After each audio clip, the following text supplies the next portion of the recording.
नमस्कार, मैं हूं संजय शर्मा। आप देख रहे हैं 4 PM न्यूज नेटवर्क।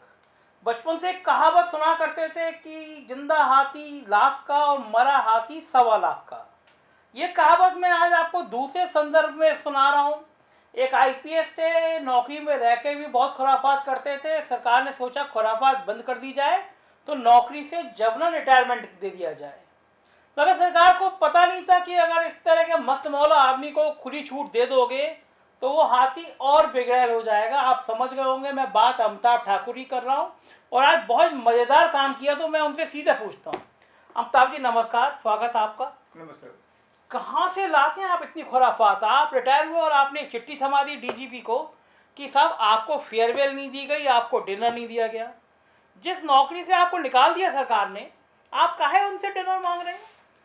देखिए, मैं जो 1992 से इस नौकरी में आया तो मैंने देखा कि जितने आईपीएस अफसर रिटायर हुए वो अच्छे रहे हों बुरे रहे हों, सबको आपने बुला बुला के डिनर कराया। और कुछ लोगों ने जो जो जो जो हमारे यहाँ बड़ा पद होता है डीजीपी का, उन्होंने अपने लिए सेरेमोनियल गार्ड करा लिया। 500 लोगों से सलामी अपनी खुद की करा ली। 5-5 जगह अपना डीजीपी के घर पे, पुलिस अफसर मेस में दुनिया भर के अपने भोज करवाए, रात्रि भोज करवाए और अपने आप को फेयरवेल दिया। तो जो वह आईपीएस थे वही आईपीएस मैं भी था। जिस परीक्षा से वह गए उसी परीक्षा से मैं भी आया। जब उनके घूम घूम के इतना फेयरवेल हुआ तो उसी सेवा में जिसमें मैं भी 29 साल रहा, ये मेरा हक है, मेरा अधिकार है और ये डीजीपी ऑफिस का ये दायित्व है, कर्तव्य है कि मुझे भी फेयरवेल दें। यह बात मैंने उन्हें कही है और यदि मुझे उम्मीद है, विश्वास है कि वो मेरी बात मान लेंगे। यदि खुदा न खास्ते मेरी बात नहीं मानते हैं तो इस मामले को मैं निश्चित कोर्ट ले जाऊंगा। और ये कोई बात होती है? अरे जिनको दिया गया फेयरवेल वो सीधे साधे शरीफ टाइप के आईपीएस थे। आपकी तरह खुराफात थोड़ी ना करते थे। आप सीधा सीधा डीजीपी को भी कभी खड़े कर दिया करते थे, कभी किसी आईजी को खड़े कर, मतलब आप उनकी बैंड बजाएंगे और उनसे कहेंगे कि आप मुझे खाना भी खिलाओ। ये क्या बात होती है? वो अपने घर का खाना तो खिलाते नहीं है। हम चिट्ठियाँ आती हैं, वो चिट्ठी में लिखा है डीजीपी साहब इनवाइट कर रहे हैं। यह नहीं लिखा था हरीशचंद्र अवस्थी साहब, क्या नाम है, अच्छी अवस्थी साहब इनवाइट कर रहे हैं, नहीं लिखा था डीजीपी साहब इनवाइट कर रहे हैं। तो जो डीजीपी उनके लिए है वही डीजीपी मेरे लिए भी हैं। जो रिटायर्ड अफसर वो दूसरे आईपीएस थे, वही रिटायर्ड अफसर मैं भी था। मेरा पूरा जीवन इसी संघर्ष के लिए है। मुझे आज जो मैं ये पूर्व आईपीएस बना हूँ, जैसे कि जिस पहले फिल्म होता था कि आधी जवानी में आदमी जो बूढ़ा हो गया, उसी प्रकार से आधी जवानी में मुझे जो उन्होंने जवरिया रिटायर कर दिया। हाँ। तो कम से कम मेरा जो हक व अख्तियार है जिसके लिए मैं लड़ा, वो तो मुझे खाना तो खिलावे। मतलब ये एक मुद्दा पहली बार देश में हुआ है कि कोई आईपीएस इस बात की जंग लड़ रहा है कि मेरा हक है रिटायरमेंट होने के बाद दावत देना, और वो दावत आपको दी जाए। आपको लग रहा है दावत दी जाएगी आपको? मैं बिना दावत लिए मानूंगा नहीं, इसके लिए मुझे कहीं तक जाना पड़े। मतलब ये आप तो कौन सी प्रतिज्ञा लेके आप पैदा हुए थे इस बात के लिए भी कि आपको दावत देनी चाहिए, आपको कहीं तक जाना पड़े? मतलब इशारा क्या है आपका? कोर्ट जाएंगे आप? निश्चित कोर्ट जाऊंगा। यदि उनको मेरी वाजिब बात समझ में आ जाएगी, यदि वो मान जाएंगे और समझ जाएंगे कि एक आईपीएस का सम्मान करना, चाहे कोई भी आईपीएस हो। आपने जिस दिन यूपीएससी ने आईपीएस बना दिया, यूपी कैडर भेज दिया और आप आईपीएस अफसर को लिख लिख के बुला बुला के दावत कर रहे हैं सपत्नी के, तो मैं और मेरी पत्नी को भी आप दावत करावें। ये मेरा हक व अख्तियार है और आपका दायित्व है। मतलब आप गजब आदमी हैं। अब एक नई जंग का ऐलान कि आपकी और आपकी पत्नी को उत्तर प्रदेश का डीजीपी बुला के वहीं शान के साथ फेयरवेल दे, वरना आप कोर्ट में लड़ाई लड़ेंगे। निश्चित। तो ये सनसनी नहीं फैल रही आईपीएस संवर्ग में? अब देखिए, मुझे सनसनी से मतलब नहीं, मुझे इस बात से मतलब है कि जो वाजिब है, जो अधिकार है। आपने मुझे रिटायर किया, मैं उसका अध्ययन कर रहा हूँ। अभी तक जैसे एक कहावत है कि कोई कत्ल कर बैठता, भारत सरकार ने अमिताभ ठाकुर का कत्ल कर दिया मान लीजिए, तो कत्ल किया। कई बार कत्ल ऐसे शातिर ढंग से किए जाते हैं कि कोई खून का एक कतरा भी नहीं छोड़ा। यदि खून का एक कतरा भी मुझे नहीं मिलेगा तो मैं चुपचाप मन महसूस के बैठ जाऊंगा। यदि दिख गया कि हाँ इसमें गुनाह साफ दिख रहा है और मैं लड़ने की स्थिति में, मैं उसको लड़ूंगा। और उसी बीच जो मेरी वाजिब लड़ाई है, जो आपने मुझे आईपीएस रखा, मुझे रिटायर किया, तो मुझे कम से कम आप एक वो जो भोजन मुझे ड्यू है आप वो भी नहीं देंगे, तो मुझे लगता है इससे बड़ा न्याय तो कुछ नहीं होगा। और न्याय का प्रतिकार करना मेरा प्रथम दायित्व है। अमिताभ, ये जो डिनर होता है जैसे आपने बताया, मुझे याद आया ये डीजीपी साहब थे, बड़ा वाकई मुझे भी याद आ गया वो दौर। बड़ा आलीशान भोज और उसके बाद में वो बड़ी फेयरवेल और बड़ी बढ़िया स्कॉच पी सब अफसरों ने, एक आध अफसर बड़े साहब लड़क भी गए, इतनी पी ली उन्होंने। इसका खर्चा सरकार का होता है, प्राइवेट आप लोग देते हैं? नहीं देखिए, मैंने तो कभी नहीं दिया। मुझे ऐसा लगता है, मैं यही तो जानना चाहता हूँ कि आखिर इसका खर्चा आता कहाँ से, और अफसरों को तुमने कहाँ से खिलाया और मुझे खिलाने में क्यों हेजिटेट कर रहे हो? आपके आपको अभी तक जो जानकारी है, चूंकि आप खुद आईपीएस रहे हैं, ये खर्चा डीजीपी ऑफिस या सरकार का पैसा होगा या इकट्ठा चंदा करके लिया गया? अगर चंदा लिया होता तो आपसे भी लेते। नहीं, चंदा तो मैंने कभी दिया नहीं। मुझे नहीं लगता कि चंदा मांगते हैं। ये कहीं ना, या तो कहीं ना कुछ गड़बड़ है जो मुझे नहीं बुला रहे हैं, या फिर सरकार का पैसा है जिसको गलत ढंग से दिखाया जा रहा है। मतलब आप दो बात कह रहे हैं कि अगर कोई आईपीएस रिटायर हो रहा है तो या तो उसको गड़बड़ के पैसे से खाना खिलाया जा रहा है, बढ़िया शराब पिलाई जा रही है, या सरकार का पैसा खर्च किया जा रहा है। यही तो बात है ना। ये निश्चित रूप से, क्योंकि हमने कभी नहीं, मुझे याद है कि कुछ पैसा हमने दिया हो। और लगातार तो अफसर रिटायर हुए, महीने महीने रिटायर हुए। कुछ दिन पहले ओपी सिंह साहब थे, न जाने कितने तरह के उनके रिटायरमेंट हुए।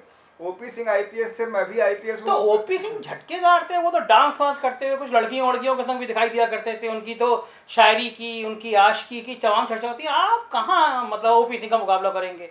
बढ़िया दारू पीना, बढ़िया आशिकी करना, शायरी करना। आप सीधे साधे स्कूटी में चलने वाले आदमी, तो कहाँ आपको डिनर, उनके डिनर में स्कॉच होती थी, बढ़िया चिकन विकन होता था, तो आप उनकी तुलना कैसे कर लेंगे? देखिए, उनकी आशिकी कुछ और थी, आशिकी मेरी भी है। मेरी आशिकी जो है वो कई लोगों को अजीब लगता है, ट्रांसपेरेंसी से है, अकाउंटेबिलिटी से है। अब इन दोनों से मेरा ऐसा मुआ मोहब्बत हो गया है तो पारदर्शिता से, उत्तरदायित्व से, उनकी मोहब्बत में मुझे जहाँ तक जाना होगा मैं जाऊँगा। अच्छा अमिताभ जी, अगर आप जो कह रहे हैं या तो नंबर 2 के पैसे थे या सरकारी पैसे थे, अगर आपको आपने गले में अटक गए और उन्होंने नंबर 2 के पैसे इकट्ठे करके आपको दावत दी, दावत कबूल कर लेंगे आप? नहीं, वो मानेंगे थोड़ी कि नंबर 2 के पैसे दे रहे हैं। पहले मुझे दावत होते हैं। तो कुछ तो बिल आता होगा। जो इतनी महंगी है स्कॉच की बोतल 5,000 रुपये की आती है, वहाँ बोतल खुलती है, आप भले ना पीते हो, लेकिन आपकी दावत तो बाकी अब भाई लोग आएंगे वो तो पियेंगे, तो बिल तो कटेगा ना कहीं दारू को। तो मैं ही जानना चाहता हूँ, अगर मान लीजिए कंट्रीब्यूशन होता नहीं आईपीएस का, आपने खुद बता दिया, सरकारी पैसे से नहीं आके जैसा आप इशारा कर रहे हैं कि किसी नंबर 2 के पैसे से आ जाती होगी, तो वो दावत स्वीकार होगी आपको नंबर 2 वाली? नहीं, मुझे देखिए, एक तो मुझे कोई जो है, मुझे तो सादा खाना तक नहीं खिला रहे हैं। दारू कौन, मैं पीता भी नहीं हूँ, दूसरों को भी नहीं पिलाएंगे। मुझे जो मेरा हक व अख्तियार है सादा खाने का, वो खिला दें, कम से कम मेरी आत्मा तृप्त हो जाए।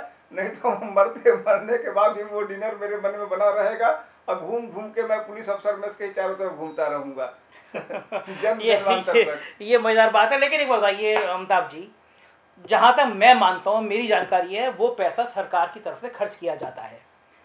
एक अफसर रिटायर हो रहा है, उसकी 7-7 जगह दावतें हो रही हैं, हर दावत पे मुझे नहीं लगता 1 लाख 2 लाख 3 लाख से कम खर्चा आ रहा है। यानी अगर ओपी सिंह जी की 7 दावतें हुई तो 20 लाख 30 लाख रुपए सरकार का खर्च हो रहा है एक आईपीएस अफसर की विदाई में। जिस देश के 80% लोगों को खाना नहीं मिल रहा है, जहाँ बच्चों को दवाई नहीं मिल रही है, जहाँ शिक्षा नहीं मिल रही है, वहाँ आईपीएस अफसर की विदाई में सरकार के लाखों रुपए उड़ा दिए जाते हैं शराब में और खाने में। क्या ये ठीक है? निश्चित रूप से ठीक नहीं है। जो बात आपने कही, तो उसके मेरा जो जाहिर सी बात है कि खाना मैं कहीं भी खा ही लेता हूँ, उसका लेटेंट कंटेंट यही है।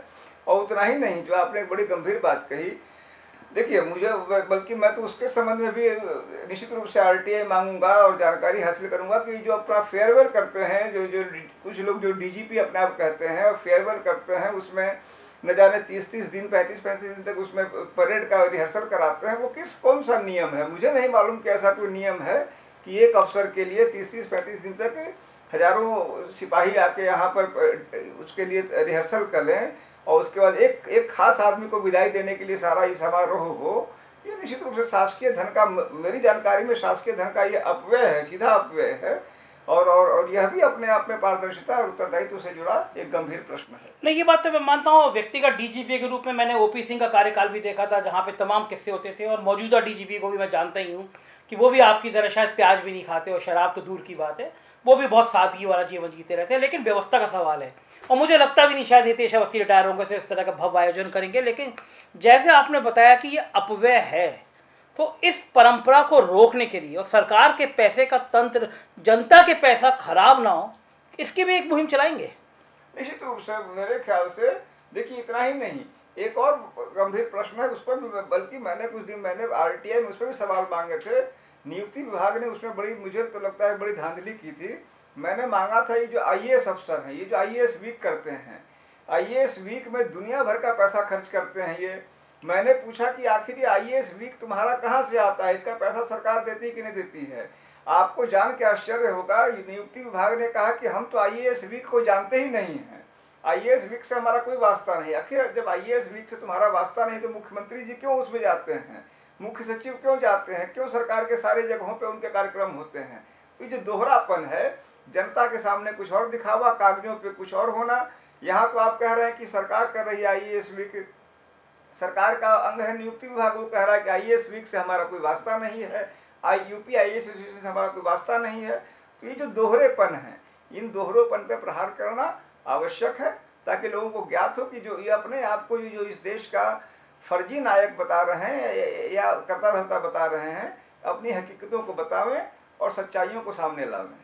अभी तक तो आप आईपीएस के पीछे पड़े थे, आपने आईएएस के लिए भी दुकान खोल ली, मतलब आप चाहते क्या, क्रांति कहाँ तक ले जाएंगे आप अपनी? नहीं देखिए, मैं बहुत छोटी सी अदनी से जान हूँ, तो मुझे भगवान ऐसे ही छोटा सा बनाया, ज़्यादा हाइट भी मेरी नहीं दी, बमुश्किल मैं 165 सेंटीमीटर का हूँ कि आईपीएस में घुस पाया। देखने में छोटे लगे, घाव करें गंभीर, आपके घाव जो हैं बहुत बहुत गंभीर होते हैं। आपका इंटरव्यू करने पे हम बवाल में आ जाते हैं, मतलब आप इतने खतरनाक टाइप के आदमी बन गए उत्तर प्रदेश के लिए। लेकिन ये अच्छी बात है, अगर आप सिस्टम की खराब चीज़ों को उठा रहे हैं तो ये तय माना जाए। आज अमिताभ ठाकुर जी, आज शायद ये पहली बार आप घोषणा कर रहे हैं कि आप अपने डिनर को लेकर रहेंगे, ईश्वर ना करे लंबी आयु हो, वरना मरने के बाद उसी क्लब के आसपास रहेंगे और क्या न्यायालय में भी जाएंगे। ये ऐलान है आपका, निश्चित रूप से कि सिस्टम से जंग का ऐलान आज अमिताभ ठाकुर जी। निश्चित रूप से, यदि चूंकि मुझे ये लगता है कि मेरा हक है, आपने सबको हक दिया है, परंपरा भी एक कानूनी अधिकार होता है, आपने मुझे नहीं दिया, यदि आप मुझे दे देंगे भले मानस की तरह तो कोई दिक्कत नहीं, वरना मैं इसे कोर्ट ले जाऊंगा। चलिए बहुत बहुत शुक्रिया अमिताभ जी। एक रिक्वेस्ट है, जब आपको डिनर बुलाया जाए तो एक रोटी हम भी खाएंगे उस डिनर में आपसे इस बातचीत के लिए। तो ये थे अमिताभ ठाकुर, एक नई मिसाल कायम किया उन्होंने चैलेंज किया है सिस्टम को कि वो आईपीएस हैं तो आईपीएस की फेयरवेल में होने वाला डिनर तो वो लेकर ही रहेंगे। यही जिद होनी चाहिए। अगर आदमी अपनी आत्मा के स्तर से ईमानदार है, सच के साथ खड़ा है, तो उसे सिस्टम को ऐसे ही चैलेंज करना चाहिए कि मैं आपसे अपना हक लेकर रहूंगा, क्योंकि ये हक मांगना जायज है। मुझे लगता है अमिताभ ठाकुर की ये हिम्मत को हमको सराहना चाहिए, क्योंकि सिस्टम में सब बराबर में, कोई राजा हो या रंक, न्याय सबके लिए एक जैसा होना ही चाहिए। Thank you. अगर आप बेबाक और निष्पक्ष खबरें देखना चाहते हैं तो हमारे चैनल को सब्सक्राइब करें और बेल आइकन को दबाएं।